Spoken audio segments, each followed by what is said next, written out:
पेश खिदमत है कहानी हमजाद सीजन 3 का 21वां हिस्सा। ज़ोबिया का मसला इतना आसान नहीं था जितना मालूम हो रहा था। मैंने तस्वर की आंख से श्याम लाल को देखने का इरादा किया। चंद लम्हों के बाद एक मंजर मेरे सामने था। एक निहायत पुराना खंडर नुमा इमारत जिसके चारों तरफ वीरानी और सन्नाटे का राज था। खंडर के इर्द गिर्द बेतहाशा झाड़ियां उगी हुई थी। खंडर इंतहाई पुराना मालूम हो रहा था और उस खंडर का अंदरूनी मंजर मेरी आंखों के सामने था। खंडर के अंदर एक पुराने तर्ज का कमरा जिसकी छत बड़े बड़े पुराने शहतीरों से बनी हुई थी। कमरे के ऐन दरमियान में एक शख्स आंखें बंद किए फर्श पर आलती पालती मारे बैठा हुआ था। उसकी रंगत गहरी स्याह रंग की थी। कानों में बड़ी बड़ी बालियां पहने हुए था। छाती पर और माथे पर रंगो रोगन से नक्शो निगार बना रखे थे। तो ये है श्यामलाल। उसे देखकर मेरे चेहरे पर मुस्कुराहट आ गई। गोया मेरे लिए ये शिकार कोई मुश्किल न होगा। अभी मैं उसे देख ही रहा था कि अचानक श्यामलाल ने अपनी आंखें खोल दी। उसकी लाल अंगारा आंखें कमरे का तवाफ करने लगी, जैसे शायद वो किसी की मौजूदगी को महसूस करने की कोशिश कर रहा हो। उसके चेहरे पर सख्त हैरत के आसार थे। वो इधर उधर काफी देर देखता रहा। जब अपनी कोशिश में नाकाम हो गया तो उसके चेहरे पर एक शर्मिंदगी भरी खफीफ मुस्कुराहट छा गई। फिर उसके मुंह से एक भारी भरकम आवाज निकली, तू जो कोई भी है मूर्ख है, बड़ा शक्तिमान। ऐसे छुप कर क्या मेरी टो ले रहा है? अगर हिम्मत है तो सामने आकर बात कर। उसकी बात सुनकर मुझे शदीद हैरत का झटका लगा था। उसे मेरी मौजूदगी का एहसास हो गया था। बेशक मैं अपने तस्वुर की आंख से उसे देख रहा था, मगर उसे अपने चिल्ले के दौरान भी यह मालूम पड़ गया था कि कोई उसकी तन्हाई में मुदाखलत कर रहा है। अब उससे बात करना तो नागजीर हो गया था। मैंने कहा, श्यामलाल, मैं हूँ शेख जाहिर। मुझे नहीं मालूम कि तूने मेरा नाम सुना है या नहीं, मगर अब जान ले, ये मैं हूँ शेख जाहिर, शेख करामत का बेटा। मुझे लगता है कि शेख करामत का नाम तो पूरे हिंदुस्तान में गूंजता रहा है और तू भी शेख करामत के नाम से वाकिफ होगा। मेरी आवाज सुनकर वो हैरत के आलम में बोला, शेख जाहिर? शेख करामत तो मैंने सुना था, मगर शेख जाहिर तू है कौन और क्या चाहता है मुझसे? मैंने कहा, मैं सिर्फ इतना चाहता हूँ कि उस मासूम लड़की पर से अपनी नजरें हटा ले। वो बहुत मासूम और जुल्म की डसी हुई लड़की है। तूने उसके साथ जुल्म किया है, उसके बाप को मार डाला। अब उसका भरी दुनिया में कोई नहीं। मेरी बात सुनकर उसके चेहरे पर शदीद नागवारी के आसार उमड़ आए। किसकी बात कर रहा है तू शेख? उसी की बात कर रहा हूँ जिसकी माँ के साथ तेरा याराना है। मेरी बात सुनकर वो सोच में गुम हो गया। फिर चंद लम्हे सोचने के बाद गोया हुआ, हमें उस लड़की से कोई गर्ज नहीं मूर्ख, बस वो तो उसकी माँ ही। मुझे देख श्यामलाल, मुझे बेवकूफ बनाने की कोशिश मत कर। मैं जानता हूँ कि तू उसे मजबूर कर रहा है कि उसकी माँ रजिया उसे तेरे पास छोड़ दे। तेरा उसकी माँ से क्या संबंध है? मुझे इससे कोई ताल्लुक नहीं। मैं तो चाहता हूँ कि तू उस लड़की से दूर रहे, वरना मुझसे बुरा कोई नहीं होगा। मेरी बात सुनकर श्यामलाल एकदम भड़क कर बोला, मूर्ख, तू जानता है किससे बात कर रहा है? उसे गुस्सा आ गया था। क्या कर लेगा तू? मैंने हंसकर कहा। यूं छुप छुप कर कायरों की तरह बात करता है। हिम्मत है तो सामने आ। श्यामलाल गुस्से से लाल पीला होने लगा। जब वक्त आएगा तो मैं तेरे सामने भी आ जाऊंगा श्यामलाल, फिक्र मत कर, मैंने कहा, और उसके साथ ही मैंने तस्वुर का सिलसिला मुनक़ता कर दिया। श्यामलाल अब जरूर मेरे बारे में मालूमात हासिल करेगा। उसे मेरे बारे में मालूमात हासिल हो जाएंगी, लेकिन क्या ऐसी सूरत में ज़ोबिया के लिए कोई खतरा तो नहीं बढ़ा रहा? मेरा ख्याल है क्या इस वजह से उसके लिए कोई बात बढ़ तो नहीं जाएगी, ये उसे कोई नुकसान तो नहीं पहुंचाएगा? मैं ये सोचने लगा, मुझे हमजाद को हाजिर करना चाहिए और फिर अभी मैंने अपने रहने के ठिकाने का भी तो कुछ करना है। मैंने ये सोचकर हमजाद को हाजिर होने का हुक्म दिया। हमजाद मेरे सामने था। मैंने उसे बताया कि मैंने तस्वुर की आंख से श्यामलाल को देखा है। ज़ोबिया के बारे में तुम्हारा क्या ख्याल है? वो कहने लगा, मेरा नहीं ख्याल आका कि वो उसे कोई नुकसान पहुंचाएगा। अच्छा, लेकिन उस पर नजर रखना जरूरी है। वो अपने चिल्ले को छोड़कर बाहर नहीं निकलेगा, लेकिन इस काम के लिए वो रजिया को भी तो इस्तेमाल कर सकता है। क्या ख्याल है, मुझे किस जगह पर रोकना चाहिए, यहीं पर या? हमजाद मेरी बात सुनकर कहने लगा, आका, यहाँ से कुछ दूर श्यामलाल के खंडरों की मुखालिफ सिमत में एक बहुत पुरानी हवेली है।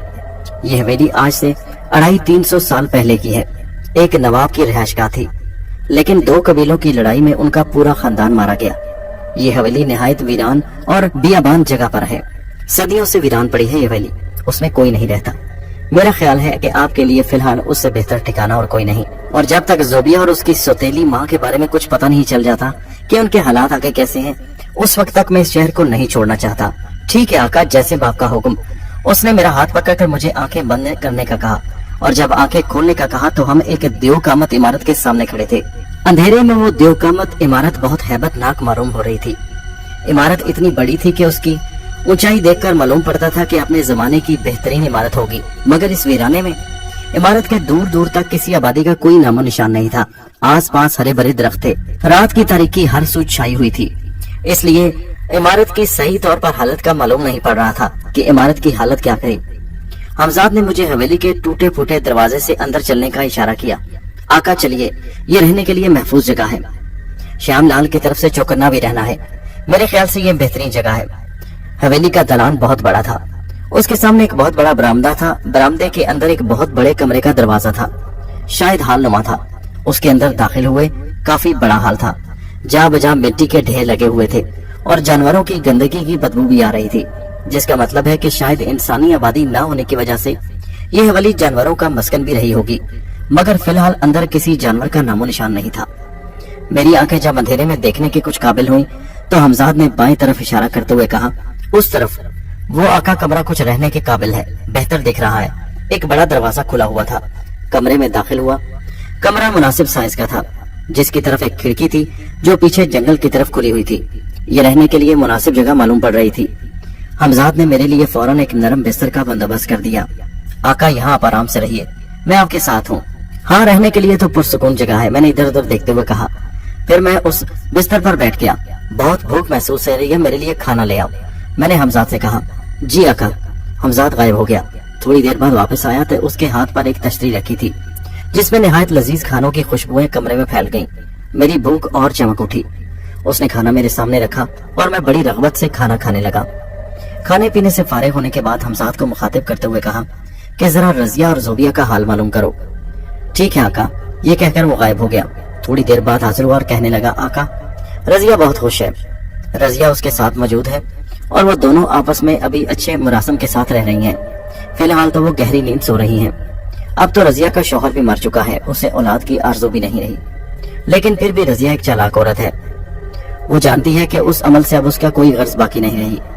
अब श्याम लाल ने उसे इस बात का लालच दिया है कि वो रजिया को ऐसे मंत्र सिखाएगा जिससे रजिया छोटे मोटे जादू टोने सीख जाएगी और दौलतमंद भी बन जाएगी। इससे खजाने हासिल होंगे, मगर उसके लिए उसने यही शर्त रखी है कि वो जोबिया को उसके हवाले करे। ऐसा मुमकिन नहीं नजर आता, मगर देखते हैं रजिया क्या करती है। मेरे ख्याल से रजिया इस काम से चूकेगी नहीं। हाँ मेरे हमजाद, दरअसल इंसान फितरी तौर पर निहायत लालची है। दौलत और ताकत के हसूल के लिए कुछ भी कर सकता है। दरअसल वो चाहता है कि दुनिया पर उसकी हुक्मरानी हो, इसलिए उसे दौलत की भी जरूरत है और ताकत की भी। मुझे लगता है कि रजिया भी एक पस्त जहनियत की औरत है जो ढेर सारी दौलत भी पाना चाहती है और ताकत भी। इसके लिए वो हो सकता है श्याम लाल की कठपुतली बन जाए। जी आका, तुम जाओ, अब मैं रात यही आराम करूंगा। मेरे ख्याल से ये जगह, ये वीराना मेरे लिए बहुत मुनासिब है। 2-4 रोज में फिर मैं फैसला करता हूँ कि मुझे किस जगह जाना है, मैंने हमजाद को तरफ देखते हुए कहा। हमजाद कहने लगा, आका मुझे आने वाले बहुत करीबी दिन कुछ अच्छे मालूम नहीं हो रहे। मैंने हैरत से उसकी तरफ देखा और बोला, वो कैसे? आका दरअसल हिंदुस्तान के हालात बहुत तेजी से खराब हो रहे हैं। अंग्रेजों के लिए अब यहाँ हुकूमत करना दिन ब दिन मुश्किल होता जा रहा है। मुझे लगता है कि आने वाले दिनों में यहाँ पर बहुत बड़ी तब्दीलियाँ आने वाली हैं। हमजाद की बात सुनकर मैं पुरसोच अंदाज में बोला, मैं अपने शहर बदायूं जाना चाहता हूँ। मेरा दिल है मैं वहाँ पर ही रिहाइश रखूँ। देखो आगे हालात क्या करवट लेते हैं। मैंने उसे जाने का इशारा किया और मेरे आंखों के सामने से गायब हो गया। हमजाद के जाने के बाद मैं उठकर कमरे में टहलने लगा। मेरा दिमाग तेजी से सोच रहा था। हमजाद की बातें मेरे कानों में गूंज रही थी। हमजाद ने ये जो बात की थी इसमें जरूर कोई ना कोई राज जरूर था। हमजाद ने हिंदुस्तान के तेजी से बदलते हुए हालात को महसूस कर लिया था। मैं भी चाहता था कि किसी दूसरे शहर में मुंतकिल होकर अच्छी जिंदगी का आगाज करूं। अभी इस बारे में फैसला तो नहीं किया था, मगर मेरा दिल यही था कि मैं अपने आबाई शहर बदायूं चला जाऊं। अंग्रेजों को हिंदुस्तान पर गलबा पाए हुए 100 साल हो चुके थे, मगर हमजाद की इन तब्दीलियों से क्या मुराद है? क्या हिंदुस्तान को अंग्रेज छोड़ देंगे? अगर अंग्रेज चले जाएंगे तो फिर क्या होगा? क्या हिंदुस्तान में क्या और बहुत सी हुकूमतें जन्म लेंगी?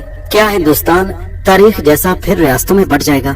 नहीं नहीं, हिंदुस्तान पर तो हुक्मरानों ने बहुत मेहनत की थी, खास तौर पर मुगल हुक्मरानों ने। उन्होंने हिंदुस्तान की सरहदों को बहुत दूर दूर तक फैलाया था। ऐसा कैसे मुमकिन है? कुछ भी हो, मैं अपने आबाई शहर ही जाऊंगा, ये सोचकर मैंने फैसला कर लिया। फिलहाल कुछ जहन में समझ नहीं आ रहा था। जो भी हो जाएगा मुझे डरने की कोई जरूरत नहीं, मेरे साथ हमजाद जैसी ताकत है और उसके होते हुए मुझे डरना कैसा। इस सोच को मैंने जहन से झटक दिया। अभी मुझे जोबिया का भी कुछ फैसला करना था। काफी देर टहलने के बाद मैं खिड़की की तरफ देखा तो पीछे वीरान जंगल पर निगाह पड़ी। मेरे दिल में कोई खौफ नहीं था, मुझे इन वीरानों से डर नहीं लगता था और ना ही किसी और चीज का खौफ था। कुछ देर बाद मैं थक गया तो बिस्तर पर लेटकर सोने की कोशिश करने लगा। बाहर ठंडी ठंडी हवा चल रही थी, चांदनी रात थी। मेरी आंखों में नींद उमड़ने लगी और फिर न जाने किस वक्त मैं नींद की वादी में चला गया। ये बियाबान वीरान जगह पर हवेली सदियों पुरानी एक खाली कमरे में मैं सो रहा था। किसी किस्म के खौफ के एहसास से आधी रात का वक्त होगा कि अचानक जोरदार चीख की आवाज मेरी कानों में पड़ी। मैं हड़बड़ा कर उठ बैठा। आवाज साफ पिछले जंगल की तरफ से आती सुनाई दी थी। मैं फौरन उठकर खिड़की की तरफ बढ़ा और चांदनी रात में इधर उधर देखने लगा। खिड़की की दूसरी तरफ एक ढलान थी। ढलान कोई 8 या 10 फीट की होगी और उसके नीचे फिर घना जंगल शुरू हो जाता था। लेकिन सामने का मंजर देखकर मेरी आंखें हैरत से फैल गईं। चांदनी रात में उस मंजर को मैं वाज़ेह तौर पर देख सकता था। पिछली तरफ पथरीला रास्ता नीचे जा रहा था। खिड़की के ऐन सामने नीचे ढलान की तरफ दरख्तों के पास सफेद दूधिया साड़ी में मलबूस 2 औरतें खड़ी थी। एक औरत ने एक बच्चे को उठा रखा था। सफेद कपड़ों में लिपटा हुआ कोई बच्चा था। औरत जिसने बच्चे को उठा रखा था उसके दूसरे हाथ में एक तेज धार खंजर था और वो खंजर की नोक बच्चे की गर्दन की तरफ लिए जा रही थी। दूसरी औरत ज़ारों के तार रोककर और चीख चीख कर उसे रोक रही थी। भगवान के लिए मेरे बच्चे को मत मार रूपमती, मैं तेरे आगे हाथ जोड़ती हूँ। भगवान की सौगंध तुझे, मेरे बच्चे को मत मारना, मैं यहाँ से छोड़कर दूर चली जाऊंगी।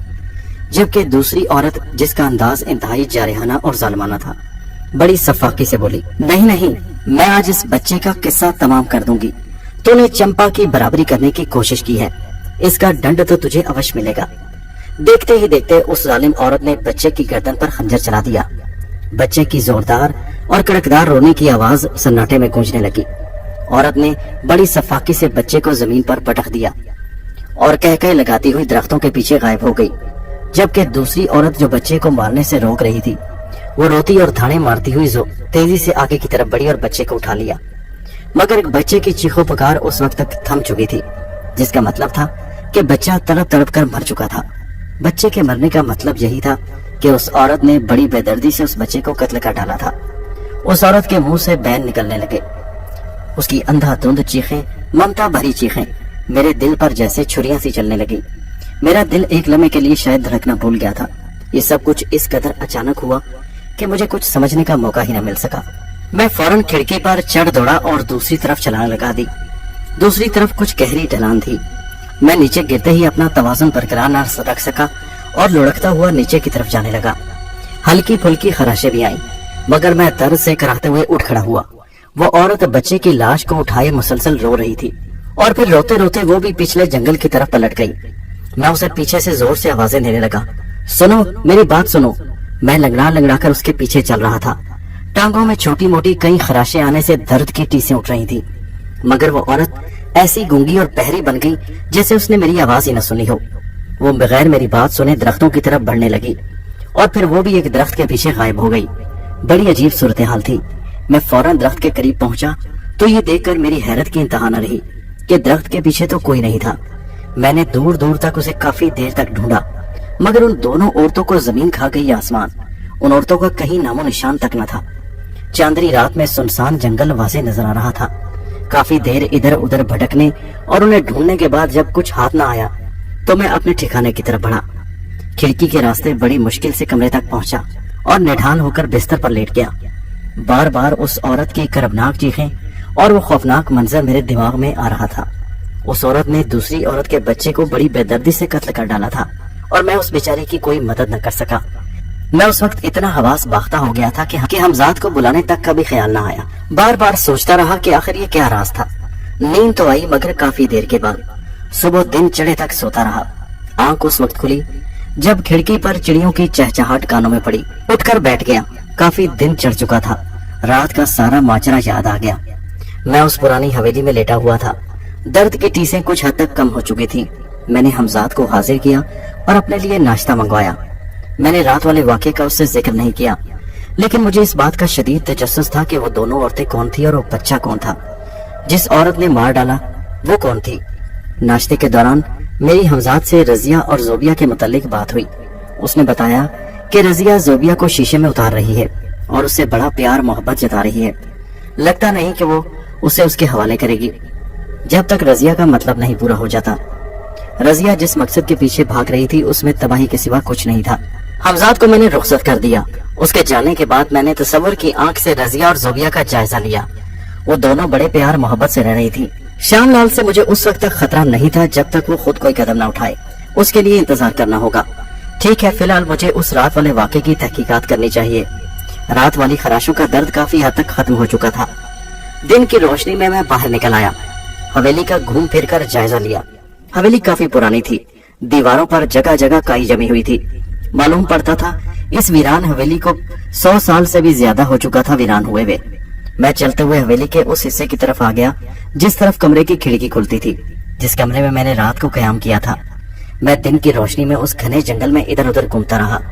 आसपास मुझे कहीं कोई आबादी दिखाई न दी। कोई ऐसा निशान न मिला जिससे पता चलता हो कि वो औरतें किस तरफ से आई थी। ना ही कोई पगडंडी थी और ना ही किसी तरफ इंसानी आबादी के आसार नजर आ रहे थे। मैं हैरान था कि आखिर वो औरतें थीं कौन और इस जंगल में कहां से आ गई। इस हवेली में तो कोई रहता नहीं। मैंने हवेली के हर तरफ घूम फिर कर जायजा लिया। हवेली बहुत बड़ी और अपने वक्त की निहायत शानदार इमारत थी, मगर इसमें कहीं भी किसी जगह किसी इंसान के आबाद होने के कोई आसार नहीं थे। हवेली की दीवारें इंतहाई खस्ता और पुरानी हो चुकी थी। जगह जगह मकड़ियों के जाने लगे हुए थे। एक दो जगह पर मैंने दीवारें खुदी हुई देखी, जिससे मालूम होता था कि किसी ने खजाने की लालच में आकर उसकी तलाश में इन जगहों को खोदा होगा, मगर मायूस होने के बाद उन्हें इसी तरह छोड़ दिया होगा। मगर इस सूरत हाल को भी देखकर लगता था कि ये वाकया भी काफी पहले के वक्त का होगा। काफी अरसा तक इस हवेली में इंसानी कदम नहीं पड़े थे। शाम ढलने से पहले पहले मैं वापस कमरे में आ गया। हमजाद से खाना तलब किया और रजिया के बारे में अहवाल मालूम किया। हमजाद ने बताया कि रजिया जोबिया को साथ शामिल करके श्यामलाल के पास जाने का कह रही थी, शायद किसी काम के बहाने। मैं जान गया था कि श्यामलाल की नीयत जोबिया पर खराब हो चुकी है। जाहिर है जोबिया का मुजरिम तो मैं भी था, मगर मैं उस गलती की सजा पाने को पूरी तरह तैयार था और जोबिया का पूरी तरह हिफाजत करके उसका हक अदा करना चाहता था। मैं जोबिया से निकाह के लिए भी तैयार था, मगर जब तक मुझे सूरत हाल वाज़ेह नहीं होती, मैं इसी तरह रजिया को कोई सजा नहीं देना चाहता था जब तक मैं खुद न देख लूं कि वो जोबिया के साथ क्या सलूक करती है। मेरा यहाँ ठहरने का यही मकसद था। जोबिया ने फिलहाल श्यामलाल के पास जाने से इनकार कर दिया था। मुझे हमजाद के जरिए पता चला कि श्यामलाल अपने जाप की वजह से अपने खंडर से बाहर नहीं निकल सकता था। अगली रात मेरे जहन में वही वाकया गर्दिश कर रहा था। मैं उसी कमरे में लेटा खिड़की से बाहर देख रहा था। आसमान पर चांद पूरी आबोताब से चमक रहा था। आखिरी रातों का चांद था। उसकी रोशनी हर तरफ फैली हुई थी। उसकी रोशनी कमरे में भी पड़ रही थी। आज खुदा जाने मुझे नींद क्यों नहीं आ रही थी। बार बार ध्यान उसी तरफ जाता। कल रात के उस खौफनाक वाकया ने मेरी नींद उड़ा दी थी। कल रात ये वाकया आधी रात को पेश आया था और अभी आधी रात होने में काफी देर बाकी थी। मेरे दिल के अंदर एक तजस्सुस था कि शायद उस होने वाले वाकया के बारे में कुछ पता चल सके। इन्हीं ख्यालों में सोने की नाकाम कोशिश करने लगा। अचानक थोड़ी ही देर में मेरे कानों से इंतहाई दर्दनाक आवाज, किसी के रोने की आवाज टकराई। मैं चौंक कर सीधा होकर बैठ गया। दिल जोर जोर से धड़कने लगा। आवाज उसी खिड़की की तरफ जंगल से आ रही थी। मैं फौरन उठकर खिड़की की तरफ बढ़ा। ये देखकर मुझे शदीद हैरत और खौफ का झटका लगा कि उसी जगह पर वो औरत दो जानू अंदाज में बैठी रो रही थी और उसके सामने बच्चे की कफन में लिपटी लाश पड़ी हुई थी। एक लम्हे के लिए मेरे दिल में खौफ पैदा हुआ, मगर मैंने खौफ को अपने पास से झटक दिया। मुझे फौरन सूरत हाल पूछना चाहिए कि क्या माजरा है। उस औरत ने क्यों तुम्हारे बच्चे को कत्ल किया? ये सोचकर मैं फौरन खिड़की पर चढ़ा और दूसरी तरफ छलांग लगा दी। नीचे कदम पड़ते ही मैंने खुद को संभाला। कल उस जगह से नावाकिफ होने की वजह से मैं लुढ़क गया था, मगर इस बार मैंने कदमों को मजबूती से वहां पर जमाया और फिर बड़े ध्यान के अंदाज में नीचे उतरने लगा। औरत बदस्तूर बैठी हुई थी। मैं दौड़ते कदमों के साथ उसके पास पहुंचा और मैंने कहा, सुनो, तुम कौन हो? मैंने जोरदार आवाज देकर उससे पूछा, मगर वो बदस्तूर सर नीचे किए रो रही थी और बच्चे के जिस्म पर मोहब्बत से हाथ फेर रही थी। देखो, मैं जानता हूँ तुम्हारे बच्चे के साथ बहुत बड़ा जुल्म हुआ है, मगर फिर बताओ तो सही कि तुम कौन हो और उस औरत ने तुम्हारे साथ ऐसा क्यों किया? मुझे बताओ, मैं उस औरत से इंतकाम लेने में तुम्हारी मदद करूंगा। चंद लम्हे वो बदस्तूर होती रही, फिर उसने सर उठाकर मेरी तरफ देखा। उसे देखकर एक लम्हे के लिए मैं मबहूत रह गया। वो निहायत खूबसूरत औरत थी, सफेद साड़ी में लिपटी हुई। कहने लगी, उसने मेरे बच्चे को कत्ल कर डाला। हाँ, मैं जानता हूँ, ये कल रात का वाकया है। उसने अपने आंसू पोंछते हुए कहा, हाँ, मगर तुम कहाँ गायब हो गई थी? मैंने तुम्हें जंगल में बहुत तलाश किया। वो रोते रोते बोली, हम तो अपने जीवन का नाश कर चुके हैं बाबू, तुम हमें कहाँ ढूंढते फिर रहे थे? उसकी बात सुनकर एक लम्हे के लिए मैं सुन होकर रह गया। क्या तुम? हाँ बाबूजी, हम जीवित नहीं हैं। ओ तो क्या तुम बदरू? खौफ की एक सर्द लहर मेरे पूरे जिस्म में दौड़ गई। मैं सोचने लगा कि हमजाद को तलब करूं, मगर मर्दानगी आड़े आ गई। सोचा हिम्मत से काम लेना चाहिए, इसने मुझे कोई नुकसान तो नहीं पहुंचाया। वो बेचारी तो खुद अपना रोना रो रही है। तुम रूपमती हो ना? मैंने कहा। हाँ मैं रूपमती हूँ, उसने रोते रोते जवाब दिया। अच्छा तुम ये बताओ कि तुम्हारी रूह क्यों भटक रही है, और ये बच्चा और वो कल होने वाला वाकया, आखिर तुम्हारे साथ हुआ क्या? कुछ बताओ तो सही।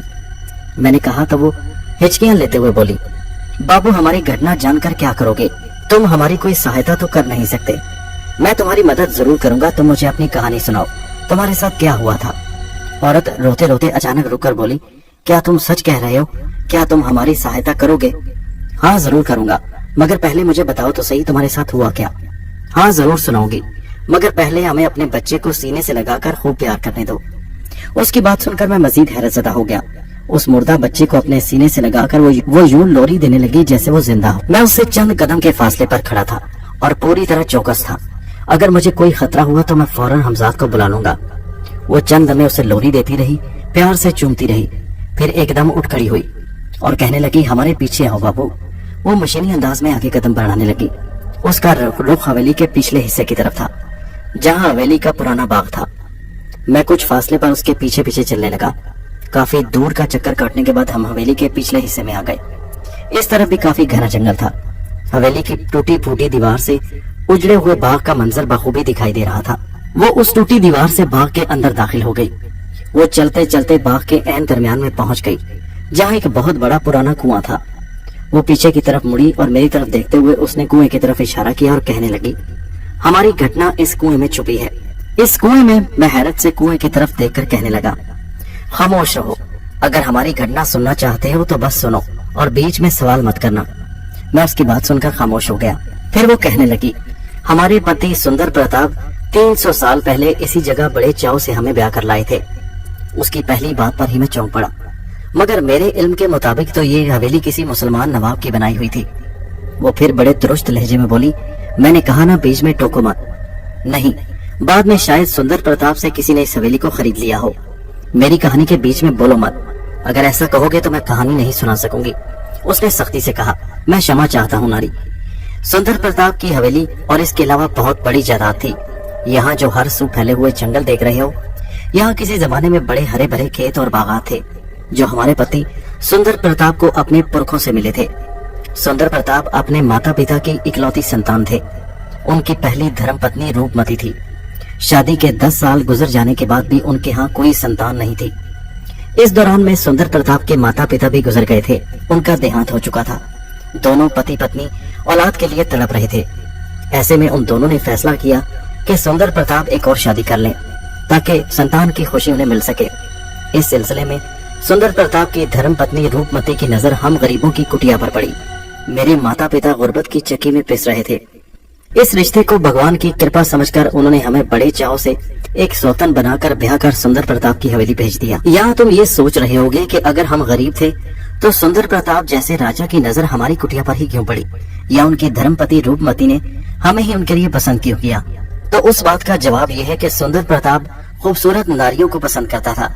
रूपमती को भी बड़े चाव से ब्याह कर लाया था, क्योंकि रूपमती भी बेइंतहा खूबसूरत थी। उन्होंने हमें हवेली बुलाकर सुंदर प्रताप को दिखाया। उन दोनों पति पत्नी ने हमें देखते ही पसंद कर लिया था। शुरू में चंद महीने हमारे बड़े नाज उठाए गए, मगर हमारे साथ एक अजीब वाकया पेश आया। जब भी हमारी गोद हरी होने लगती तो कोई ना कोई ऐसा वाकया हो जाता जिससे हमारी खुशियां खाक में मिल जाती। बच्चे पैदा होने से पहले ही हमारे पेट में दम तोड़ देते। सन्यासियों से जब सुंदर प्रताप ने हिसाब लगाया तो पता चला कि हमें कोई दुश्मन दवा के तौर पर ऐसी चीज दे जाता है जिससे हमारी खुशियां हमारे हाथों मर जाती हैं। जब सुंदर के कानों में ये बात पड़ी तो उन्होंने अगली बार कड़ी निगरानी में हमें रखा और भगवान की कृपा से हमें एक खूबसूरत औलाद मिली। मेरी सौतन रूपमती तो बहुत खुश नजर आ रही थी और पहली औलाद ही हमें बेटा मिला था, मगर बाद में पता चला कि वो रूपमती ही मेरी असली दुश्मन थी। उसने सुंदर प्रताप को दिखाने के लिए गरीबों में खूब रुपया बांटा, खूब लोगों को खाने को दिया और इंतहाई खुशी का इजहार किया। मिठाइयाँ बांटी गई, पूरे गांव में खाना तकसीम हुआ, जो जाहिरी तौर पर तो बहुत अच्छी नजर आती थी और सुंदर प्रताप के साथ अपनी मोहब्बत और अपने पुरखलूस होने का इजहार करती। लेकिन बाद में पता चला कि मेरी असल खुशियों की कातिल वही थी। एक रात सुंदर प्रताप अपने दोस्तों के साथ शिकार के लिए निकल खड़े हुए। सुंदर प्रताप अक्सर रातों को अपने दोस्तों के साथ शिकार के लिए जाते। रातों में वो जंगलों में ऐसे जानवरों का शिकार करते जो रात के वक्त ही निकलते थे। और उसी रात रूपमती ने मुझे मेरे बच्चे समेत कत्ल कर डाला। मैं रोती रही, बैन करती रही, उसके आगे वास्ते डालती रही, मगर उसने मेरी एक ना सुनी। वो मुझे इंतहाई कहर और गजब की निगाहों से घूर रही थी। मैंने कहा, रूपमती, तुम खुद ही तो मुझे इतने चाव से ब्याह कर लाई हो। वो कहने लगी, हाँ, सिर्फ सुंदर प्रताप को दिखाने के लिए कि मैं उसका भला चाहती हूँ, मैं उससे सच्ची मोहब्बत करती हूँ। मगर तुम क्या जानो, मेरे सीने पर तो जैसे सांप लौट रहे हैं। क्या मैं ये चाहूंगी कि तू मेरी जगह ले ले और इस सारी हवेली जायदाद और सुंदर प्रताप के दिल की रानी बनकर जिए और तेरी औलाद मेरे सामने, मेरी आंखों के सामने मेरी हर चीज की मालिक बन जाए? नहीं, ऐसा कभी नहीं होगा। मैं उसे बता दूंगी कि तूने खुद अपने यार किसी के साथ भाग गई। सुंदर प्रताप तुझे ढूंढेगा, अपने मुलाजिमों को तुझे तलाश करने के लिए भेजेगा, मगर जब वो सब नाकाम वापस आ जाएंगे तो उसे मालूम पड़ेगा कि तू अपने किसी पुराने यार के साथ भाग गई और इसके लिए तूने हवेली से कुछ गहने भी चुरा लिए और रुपया पैसा भी लेकर भाग गई। और मैं सुंदर प्रताप को बताऊंगी कि मैंने उसके बारे में ये सुना था कि चंपा किसी से मोहब्बत करती थी, मगर उसके माँ बाप ने सुंदर प्रताप की दौलत देकर उसे सुंदर प्रताप के साथ ब्याह दिया। अब शादी हो जाने के बाद वो अपने यार के साथ बहुत सा रुपया लेकर भाग गई और जाते जाते उनका बच्चा भी ले गई। फिर सुंदर प्रताप को मेरी बात पर यकीन आएगा कि तू सिर्फ गरीब ही नहीं बल्कि कमजात भी थी, नीच भी थी और घटिया। इस तरह मैं दोबारा सुंदर प्रताप की नजरों में एक अच्छी पत्नी बनकर उभरूंगी और दोबारा सुंदर प्रताप कभी औलाद की खातिर दूसरी शादी करने का सपना नहीं देखेगा। रूपमती की बातें सुनकर तो मैं अंदर तक लरस गई। मैंने उसके आगे हाथ जोड़े कि मैं तुम्हारी हवेली में किसी तरह की हिस्सेदार नहीं बनूंगी, मुझे तुमसे कुछ नहीं चाहिए। मैं सुंदर प्रताप को भी तुम्हारे हवाले करती हूँ, बस मुझे इसी हवेली में एक कोने में पड़ा रहने दो। मैं चाहती हूँ कि मेरे माँ बाप इस बदनामी के बोझ से मर ही न जाएं। मैं नहीं चाहती कि मैं दोबारा उनको अपना मुंह दिखाऊं। मुझे इसी हवेली में किसी बेशक मुलाजिम की सी हैसियत दे दो। मैं तुम्हारे जैसी रानी बनकर नहीं रहूंगी, मेरा तुमसे वादा है। मगर उस जालिम औरत ने मेरी एक ना सुनी और मेरा गला दबाकर मुझे मार डाला। मेरे बच्चे को जिंदा इस कुएं में फेंक डाला, जिससे वो नीचे गिरकर मर गया और फिर बाद में मेरी लाश भी इसी कुएं में फेंक दी। बाद में इस कुएं में ईंटें और मिट्टी का ढेर लगाकर हमेशा के लिए हमारी लाशों को इसमें दफन कर दिया गया। सुंदर प्रताप ने हमें हर जगह ढूंढने की कोशिश की। रूपमती ने बाद में वो इल्जाम लगाए कि सुनकर मेरे माँ बाप बेचारे ये गांव छोड़कर ही यहाँ से चले गए और कुछ अरसे बाद मेरे माता पिता का भी देहांत हो गया। शर्मिंदगी की जिंदगी से मौत उनके लिए बेहतर थी। मेरी रूह भटकती रही और आज तक मेरी रूह को करार नहीं। रूपमती को भगवान की तरफ से सजा मिल गई। रूपमती को इसी बाग में एक जहरीले सांप ने काट लिया, जिससे उसकी मौत हो गई। मेरा इंतकाम तो किसी तरह से पूरा हो गया, मगर आज तक मेरी रूह को करार नहीं। मगर आज तुमने वादा किया है कि तुम मेरी सहायता करोगे, तो मेरी रूह को किसी हद तक सुकून मिल गया। उसने अपनी कहानी खत्म की। मैं जो बड़ी निहायत दिलचस्पी से उसकी कहानी सुन रहा था, लेकिन मैं तुम्हारी क्या सहायता कर सकता हूँ? तुम मेरी सहायता ये कर सकते हो कि इस कुएं से मेरी और मेरे बच्चे की लाश निकालकर उनकी चिताओं को आग लगा दो, जिससे हमें मुक्ति मिल जाएगी और मेरी रूह फिर कभी इस हवेली में नहीं भटकेगी। उसकी यह बात सुनकर मैं हैरत से दंग रह गया। ये क्या काम करने का बोल रही थी? मैं सोच में पड़ गया मुझे क्या करना चाहिए। अब मैं उससे वादा कर चुका था कि मैं उसकी मदद करूंगा। मैं शशोपंज में था और रूपमती बड़ी अजीब सी निगाहों से मुझे घूर रही थी। सोच क्या रहे हो? तुम्हें अब मेरी मदद करना होगी। तुमने मुझे वचन दिया है कि तुम मेरी सहायता करोगे। दोस्तों, ये कहानी जारी है। इसका अगला हिस्सा नेक्स्ट वीडियो में मुलाहिजा कीजिए।